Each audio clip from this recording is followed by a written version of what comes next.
സ്നേഹിതരെ, ഇന്ന് നാം വിശുദ്ധ കുർബാനയുടെ 7ാം ഭാഗത്തോട്ട് പ്രവേശിക്കുകയാണ്. ദൈവത്തിന് മഹത്വം. സ്വർഗസ്ഥനായ ഞങ്ങളുടെ പിതാവേ എന്ന പ്രാർത്ഥനയുടെ തുടർച്ചയായി കാർമികൻ ചൊല്ലുന്ന പ്രാർത്ഥന നമുക്കൊന്ന് ശ്രദ്ധിക്കാം. ഞങ്ങളുടെ കർത്താവായ ദൈവമേ, മനുഷ്യവംശത്തിൻ്റെ നവീകരണത്തിനും രക്ഷയ്ക്കും വേണ്ടി അങ്ങയുടെ പ്രിയപുത്രൻ കാരുണ്യപൂർവ്വം നൽകിയ ദിവ്യരഹസ്യങ്ങളുടെ പരികർമ്മത്തിന് ബലഹീനരായ ഞങ്ങളെ ശക്തരാക്കണമേ. സകലത്തിൻ്റെയും നാഥ എന്നേക്കും ആമേൻ. ഓരോ കുർബാനയുടെ ലക്ഷ്യം ഈ പ്രാർത്ഥന നമുക്ക് പറഞ്ഞു തരുന്നു. ക്രിസ്തുവിൻ്റെ കുരിശിലെ ബലി മനുഷ്യവംശത്തിൻ്റെ നവീകരണത്തിനും രക്ഷയ്ക്കും വേണ്ടിയുള്ളതായിരുന്നു. അതേ ബലിയിലാണ് നാം ഇപ്പോൾ പങ്കെടുക്കുന്നത്.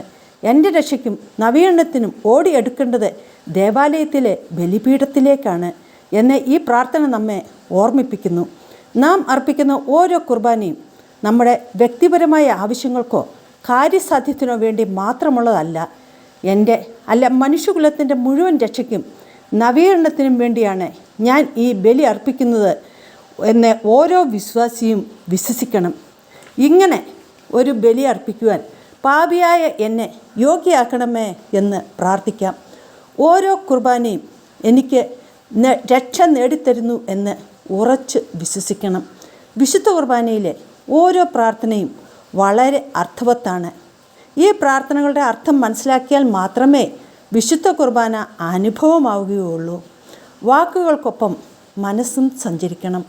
വിശുദ്ധ കുർബാനയിൽ ഇതിനു ശേഷം കാർമികൻ സങ്കീർത്തനമാല ആരംഭിക്കുന്നു. യഹൂദൻ നിത്യവും ഉപയോഗിച്ചിരുന്ന പ്രാർത്ഥനയായിരുന്നു സങ്കീർത്തനം. യേശുവും പ്രാർത്ഥിക്കുവാൻ സങ്കീർത്തനം ഉപയോഗിച്ചിരുന്നു. കുരിശിൽ കിടന്ന് മരണവേദന അനുഭവിക്കുന്ന സമയത്ത് ഈശോ ചൊല്ലിയത് 22ാം സങ്കീർത്തനത്തിലെ 1ാം വാക്യമായിരുന്നു. ആ പാരമ്പര്യം തുടർന്നുകൊണ്ടാണ് ആദിമസഭ വിശുദ്ധ കുർബാനയിൽ സങ്കീർത്തനം ആലപിച്ചത്. കാലഘട്ടത്തിനനുസൃതമായി നാം വിശുദ്ധ കുർബാനയിൽ സങ്കീർത്തനങ്ങൾ ചൊല്ലുന്നു. പഴയ നിയമത്തിൽ പ്രവാചകന്മാരും നീതിമാന്മാരും യേശുവിനെ പ്രതീക്ഷിച്ചെന്ന ഇസ്രായേൽ ജനവും കൊതിയോടെ കാത്തിരുന്ന ആ ദൈവപുത്രൻ, ആ രക്ഷകൻ, ആ സൗഭാഗ്യത്തെയാണല്ലോ നാം ഇന്ന് അനുഭവിക്കുന്നത് എന്ന ചിന്തയോടെ വേണം ഓരോ വിശ്വാസിയും സങ്കീർത്തനം ആലപിക്കുവാൻ. യേശു ചൊല്ലിയ അതേ സങ്കീർത്തനം ഓരോ കുർബാനയിലും ചൊല്ലുവാൻ എനിക്കും കിട്ടിയല്ലോ ഭാഗ്യം എന്നോർത്ത് ദൈവത്തെ മഹത്വപ്പെടുത്താം. സങ്കീർത്തനം ആലപിച്ചതിന് ശേഷം നമ്മുടെ ദേവാലയങ്ങളിൽ ധൂപാശീർവാദം നടക്കുന്നു. ധൂപക്കുറ്റിയിൽ കുന്തിരിക്കമിട്ടുകൊണ്ട് പുരോഹിതൻ ചൊല്ലുന്ന പ്രാർത്ഥനയിലെ ഒരു ഭാഗം ഇതാണ്: പിതാവിനും പുത്രനും പരിശുദ്ധാത്മാവുമായി സർവേശ്വര, അങ്ങയുടെ ബഹുമാനത്തിനായി ഞങ്ങളിത് സമർപ്പിക്കുന്നു. ഇത് ഞങ്ങളുടെ പാപമോചനത്തിന് കാരണമാകട്ടെ. ഈ ബലിപീഠം വിശുദ്ധീകരിക്കണമേ. ആമേൻ. ഈ സമയം ദൈവജനം വിശുദ്ധിയോടെയും ഭക്തിയോടെയും നിൽക്കണം. ദൈവത്തെ ബഹുമാനിക്കുന്നതിൻ്റെ അടയാളമാണ് ധൂപാർപ്പണം. പുറപ്പാട് 19:17 ഇപ്രകാരം പറയുന്നു: കർത്താവ് അഗ്നിയിൽ ഇറങ്ങി വന്നതിനാൽ സീനായി മല മുഴുവൻ ധൂപാവൃതമായി. ധൂപാർപ്പണ സമയത്ത് നമ്മുടെ ദേവാലയവും ധൂപാവൃതമാവുന്നു.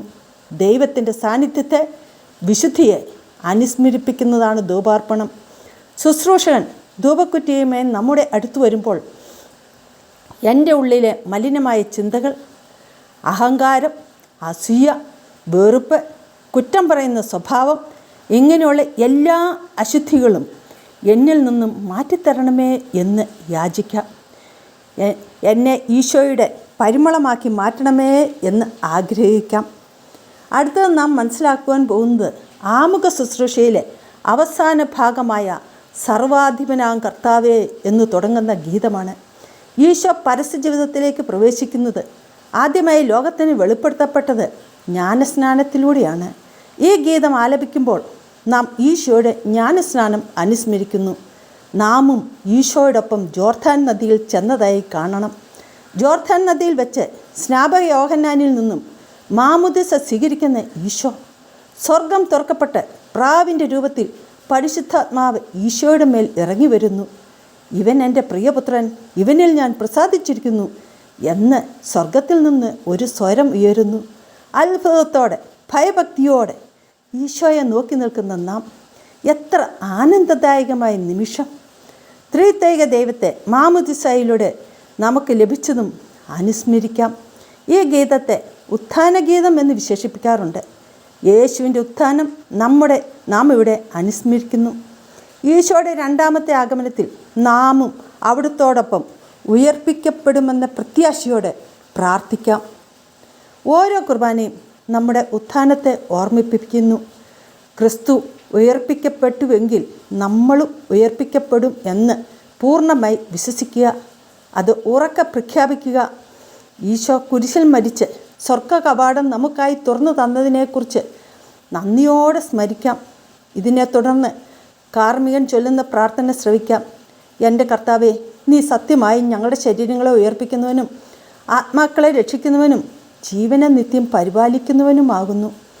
ഈശോയുടെ 3 പ്രത്യേകതകളാണ് ഈ പ്രാർത്ഥനയിൽ പ്രതിപാദിക്കുന്നത്.